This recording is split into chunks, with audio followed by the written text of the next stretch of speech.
internal audit tool, what do you think or should be the key performance indicators for that? I think it's all about how much is it helping? Is it, in the eyes of the customer, giving them better information faster? And is it helping the internal audit department do that at a lower cost? So it really comes back down to the normal metrics of quality, speed, and cost. How does analyzing data play a role in internal auditing functions, and what that can they gain insights from these data?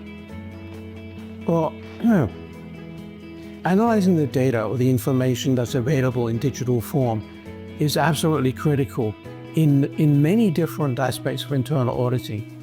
So, for example, just trying to understand what is really happening in the business. I go back to even before we started using computers to the extent that we do today.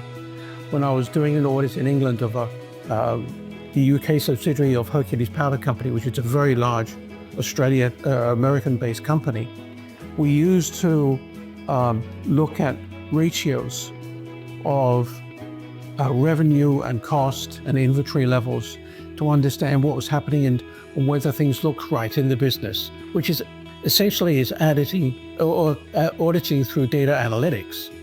But we were doing it using basic spreadsheets, sometimes even calculated by hand.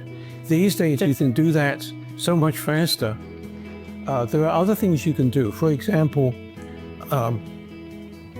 at one very large telephone company in the United States, I was concerned that a lot of the applications were failing in the middle of the night, and then people were coming in to do emergency fixes. I was able to write software to go against the operating system data, the audit trail, and actually produce charts that showed a huge spike in the number of software programs that were failing in the middle of the night. And that was actually getting worse because they were increasingly failing. They were bringing people in to apply emergency fixes and stopping them from going to bed at night.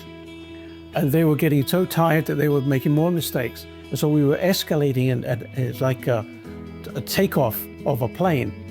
But I was only able to do that by analyzing the data.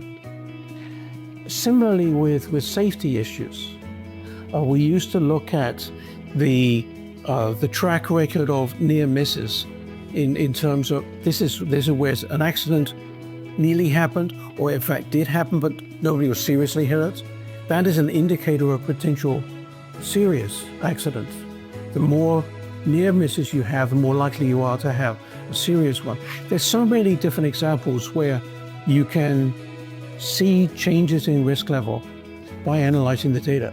The trick is to be able to take that data and from that infer the likelihood of something happening in the future. One of the things I talk about is internal audit shouldn't be auditing the past and providing an opinion on the past. We should be trying to provide an opinion that relates to how management is working today and will in the future.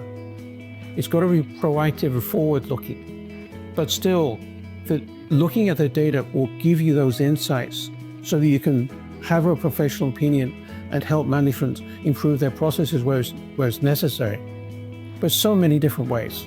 I could go on for 2 hours talking about different applications of using data and analyzing it to understand the business and improve the recommendations that we're making, the way in which we're suggesting to management that things can be improved.